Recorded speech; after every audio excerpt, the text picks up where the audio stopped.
We better start off with Thomson.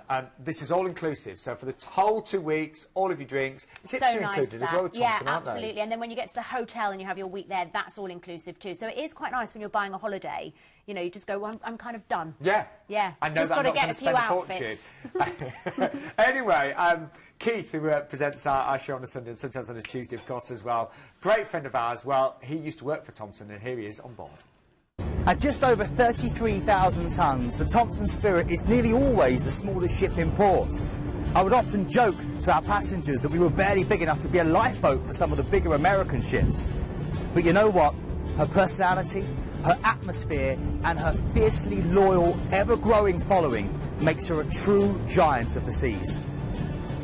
With 5 different bars to choose from, you'll need to make some really tough decisions.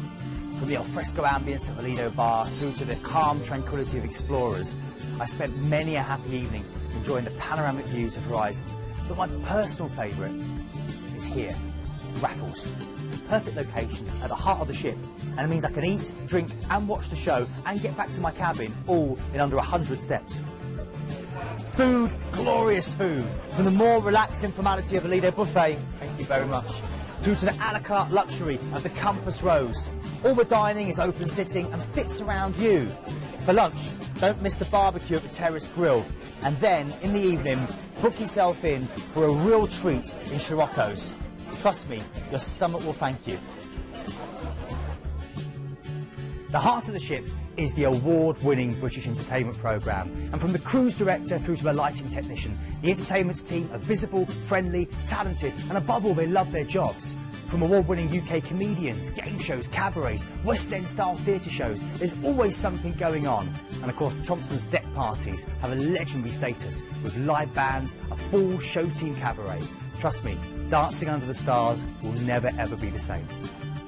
There are 4 main grades of accommodation on board, all with 24-hour room service, 2 turn-downs a day, and that legendary chocolate on your pillow. And with so much to do and see on a Thomson cruise, you may find an inside cabin is actually all you need.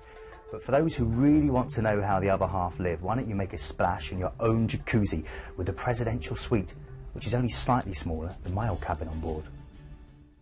Oh, bless him, that's Lovely. Keith there. Yeah. I know how busy we're going to be for this one. 849, 2 weeks, all-inclusive, and some beautiful, beautiful ports as well. Should we share our lovely viewers where we're going to then, Gemma? Yeah, let's do it. So we are starting off and flying you from Heathrow, but as I said, we will take care of any transport you need arranging to get you there as well. And we are embarking the ship for 7 nights of sailing. On day 3, you'll be arriving in Istanbul in Turkey, which if you've never been is just completely stunning. Of course, you can go and visit the Hagia Sophia here, which is a Greek Orthodox basilica. It used to be a mosque and now it's a museum. It's one of the most famous sites in Istanbul. And then just opposite it is the Blue Mosque as well, which is amazing. It's got 6 minarets on it, so that's pretty special in itself. Please take your camera. As you can see, some of these sites are absolutely spectacular and really nice as well. They're quite near to each other, which is good as well. The food in Istanbul is amazing, whether you're just having a really authentic kebab or going to some of the restaurants or just taking back a bit of Turkish delight back to the ship's quite nice as well.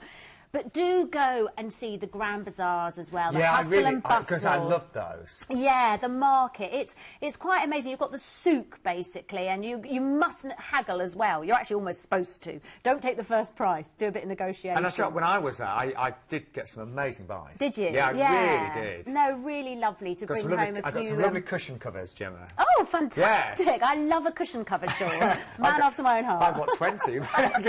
Completely over the top.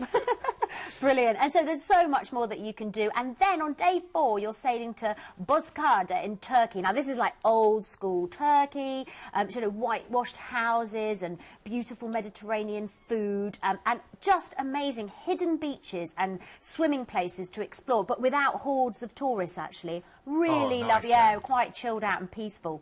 And then we're moving on to Kusadasi, where you've got Lots of sights to see. You're on the Aegean coast here, so spectacular beaches, but you've got a bit of, you know, stuff to go and this is the closest port to Ephesus, isn't it? That's right, and you can go and see the ancient ruins there. You've got the Ephesus Museum. You've got all sorts. So if you're into your kind of like archaeology and sites, you've got all of that. But if you love your beaches and your sunbathing, there are lots that I can recommend. Ladies' Beach. It's not just for ladies. It's just the name of it. Don't worry about that. I would not leave out the men. That'd be very unfair.